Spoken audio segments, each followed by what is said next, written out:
Hello, my name is Akshay, and today for our second class of economics, we will be studying the sectors of an economy. Now, you might ask, why is it necessary, or why are we going so slow? The answer to this is simple. The building can only go as tall as long as the base is wide. Any building to have a good growth and be as tall as like probably the Burj Khalifa or the Empire State Building has to have a great base or a great foundation. And to build that foundation, for the initial slides, we need to get all our basics clear. You might know this, but still, it is important that you know it off the tip of your hands when you're reading a question, because in CLAT, you only have a matter of a few seconds. So let's begin. The sectors of an economy. The economy of a country can be divided into various sectors to identify the people engaged in a particular sector. For example, your friend's dad and your dad might have a completely different job. And based on the basis of their job, they might be divided into different sectors, providing to a different type of economy or different type of sector of economy. This shows how much a country is on the verge of developing, or is developed, or is being underdeveloped right now. Say, for example, if you have a lot of people engaging in the informal sector, or engaging in a lot of malpractices which we consider are not appropriate for developing nations, then you'd say that the country is going backwards. And it is important to know these indices, to know where each person is working and how we can better contribute to society for a movement upwards. This also helps the government understand which policies it needs to really like enforce, enforce upon, or which policies is better to pursue to know how much of the population is involved in which sector. So first, we have the primary sector. The primary sector was what the majority of Indians were involved in pre-independence. It can also be understood as the agricultural sector because it's a direct use of natural resources like agriculture, forestry, fishing, fuels, metals, minerals, etc. Think about it this way: the uh, earlier men, like the Neanderthals and etc., majorly engaged in the primary sector. It was a one relationship where they grow something, they take use of it. They go to the forest, they take use of a direct resource they're obtaining from nature. Now, and then that resource is provided to other people who can make better use of it. That's where the secondary sector steps in. The secondary sector of an economy is concerned with the production and manufacture of finished goods. So, and is also known as secondary sector. All kinds of manufacturing processes and construction activities fall within this economy.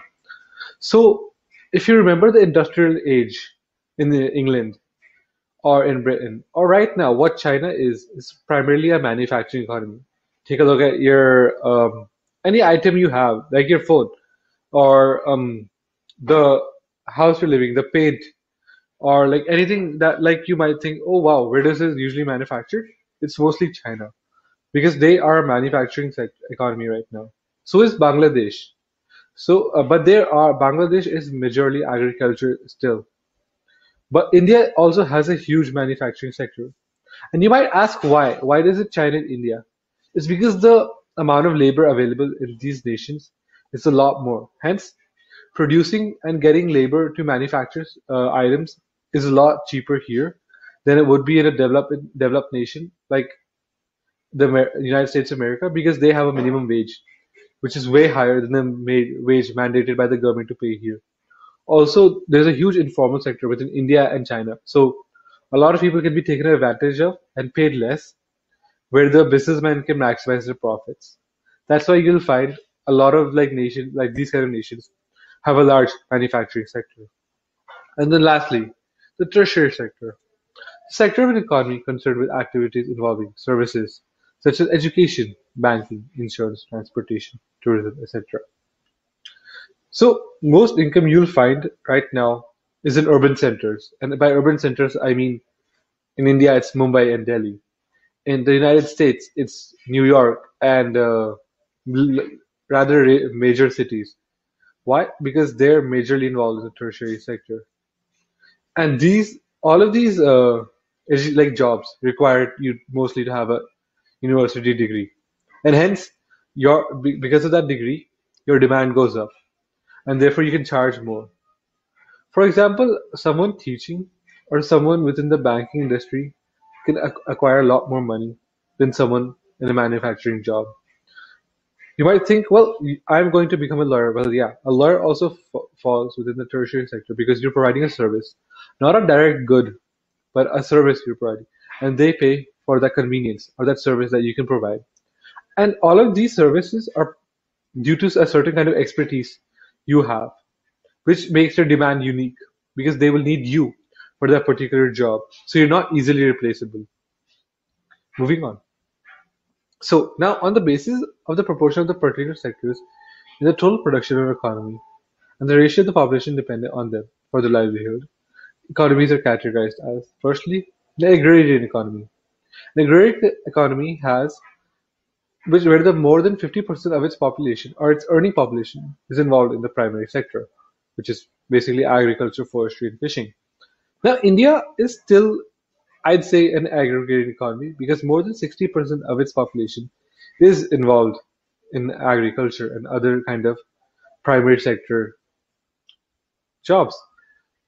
Apart from this, other nations largely in Africa, South Southeast Asia, and yeah, and a bit no, actually, yeah, these majorly areas which have a low development have a large agrarian economy. It is important that a country step out of here and move on to the manufacturing sector and then to the tertiary sector to obtain higher wages, a higher standard of living, and a better like quality of life for their own people. Because think about it, you might produce a lot of food, but an unfinished item will always be less than the whole of an item. For what I'll tell you about this is, say you produce wheat, right? Well, wheat in bread is a lot more costlier than wheat. The finished product is always more costly. That's why a lot of people make money by arranging a bunch of items, like for a pencil factory. The sum of the rubber, the lead, and the graphite is less than the pencil as a whole. Therefore, it's always better to move on to the manufacturing sector where you can provide finished products. And then we have an industrial economy. The industrial economy is one where the secondary sector contributes more than 50% of the total produce value of the economy. The total produce value, which I'll further define in the upcoming chapters, is basically the total output generated in a nation, which is by its industrial sector, its agriculture sector, and its tertiary sector. So the industrial economy is mainly involved in producing goods for out of unfinished goods which were obtained in the primary sector. So examples of this would be, I assume China. China has a lot of production going on. Apart from that, Japan. Japan also produces a lot.